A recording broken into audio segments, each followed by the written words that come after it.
আগে আমরা বলবো আপনাদেরকে আপনাদের নিয়তটা কী উদ্দেশ্যে আপনারা হজ করতে যাচ্ছেন। কখনই কি নিজেকে নিয়ে ভেবেছেন যে কেন হজ করতে যাচ্ছি? কারণ প্রত্যেকটা ইবাদতের জন্য নিয়ত হচ্ছে কি ফরজ। ইন্নামাল আমালু বিন্নিয়াত, আমল এর প্রতিদান নির্ভর করে মূলত নিয়তের উপর। এবং আপনারা জানেন হিজরতের মতো এত কঠিন একটি ইবাদত। হিজরত মানে কি? হোয়াট ডাজ ইট মিন? হিজরত মানে হচ্ছে আপনার দেশ ছেড়ে আপনি অন্য জায়গায় গিয়ে চলা, মানে থাকা। আমরা তো সাধারণত আমাদের যেই এলাকায় আমরা বসবাস করি, এখানে আমার নিজেদের কোনো বাড়ি ঘর নাই, ভাড়া আমরা থাকি। 10 বছর পর্যন্ত ওই এলাকায় থাকলে ওইখান থেকে অন্য জায়গায় যাওয়া আমাদের জন্য চ্যালেঞ্জিং হয়ে যায়। মন খারাপ লাগে, কান্না আসে, এখানে রাস্তাঘাটগুলো পরিচিত, লোকগুলো পরিচিত, খুবই ডিফিকাল্ট। গত 3-4 দিন আগে এক ইউনিভার্সিটির প্রফেসর আমার সাথে দেখা করতে এসেছিলেন ভিন্ন কারণে।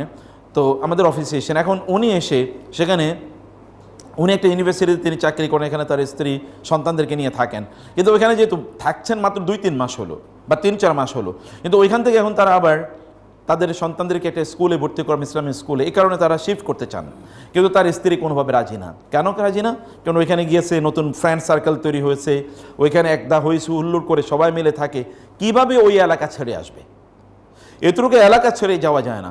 আর আপনি আপনার সব পরিচিত আত্মীয় স্বজন, বাড়ি ঘর, আপনার ব্যবসা বাণিজ্য, চাকরি বাকরি, সম্পদ ইত্যাদি সব কিছু রেখে আপনি আরেকটা দেশে চলে যাচ্ছেন রিক্ত হস্তে। এটা সাধারণ বিষয় নয়। এইরকম একটা হিজরতেরও রাসূলুল্লাহ সাল্লাল্লাহু আলাইহি ওয়াসাল্লাম বললেন, কোনো ব্যক্তি যদি হিজরত করে দুনিয়ার কোনো মোহ তার মধ্যে আছে, দুনিয়ার সামান্য কোনো, যে ওইখানে গেলে ভালো একটা চাকরি করতে পারবো, যেমন আমরা ইমিগ্রেশন করি, কোনো দেশে আমরা চলে গেলাম, আমাদের উদ্দেশ্য হলো এখানে গেলে অনেক টাকা পয়সা ইনকাম করতে পারবো, তাহলে আমি খুব পশ লাইফ লিড করতে পারবো, হাবিজাবি ইত্যাদি আছে। আপনি যে উদ্দেশ্যে গিয়েছেন ওইটাই আপনার আমল নামে লেখা হবে, অন্য কোনো কিছু আপনি পাবেন না।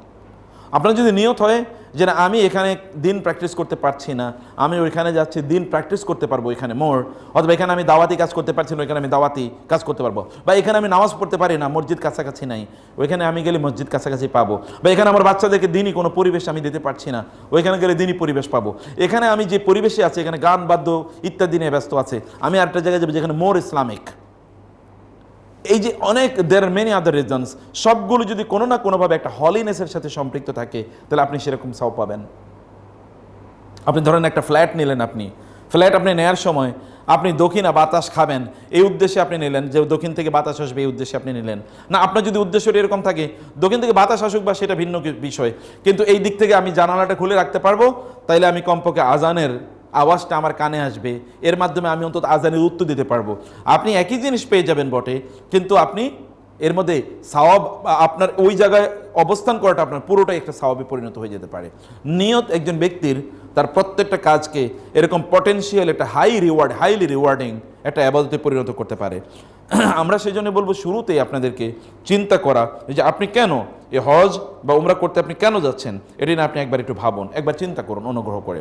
চোখটা বন্ধ করবেন, বন্ধ করে আপনি ভাববেন, যদি মনের মণিকোঠায় কোথাও এরকম কোনো বিষয় থাকে যে আমি তো এটা করতে যাচ্ছি কারণ দীর্ঘদিন পর্যন্ত লোকেরা আমাকে বলতেছে আপনার এত টাকা পয়সা আছে, আপনি রিটায়ারমেন্টে গিয়েছেন, বাচ্চাদের সবার বিয়ে হয়ে গিয়েছে, অথবা আপনি সবাই তো যাচ্ছে আত্মীয় স্বজনদের মধ্যে, আপনি যাবেন না, বন্ধু বান্ধবদের মধ্যে সবাই গিয়েছে আপনি যাবেন না, এরকম কোনো নিয়ত যদি থাকে, তাইলে আমার মনে হয় এটাকে স্টপ করে নিয়তটাকে আগে পরিশুদ্ধ করা দরকার। আদারওয়াইজ ইট উইল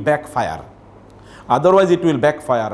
রাসূলুল্লাহ সাল্লাল্লাহু আলাইহি ওয়াসাল্লাম বলেছেন, কেউ যদি দ্বীনি জ্ঞানও অর্জন করে, উদ্দেশ্য হচ্ছে এটা যে মানুষকে তাহলে বলতে পারবে আমি কিন্তু অনেক পারি, আপনি অনেক বেশি দিন নিয়ে অনেক পড়াশোনা করেছেন, কারণ যেখানেই যান আপনি দিনের উপর একটা লেকচার দেন, আর মানুষ মানে ওয়াও উনি তো দেখি মাওলানার চেয়ে অনেক কিছু, তাইলেই শেষ। রাসূলুল্লাহ সাল্লাল্লাহু আলাইহি ওয়াসাল্লাম বললেন ফান্নারু আন্নার, তো ওই ব্যক্তি আসলে জাহান্নাম খরিদ করলো দ্বীনি জ্ঞান অর্জন করে।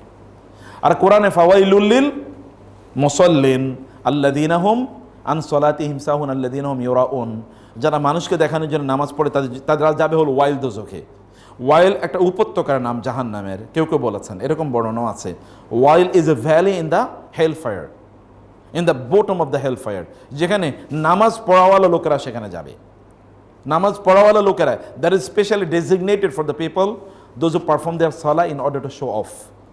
রিয়া লা তুবতিলু সাদাকাতিকুম বিল মান্নি ওয়াল আযা কাল্লাযী ইউনফিকু রিয়া আন-নাস।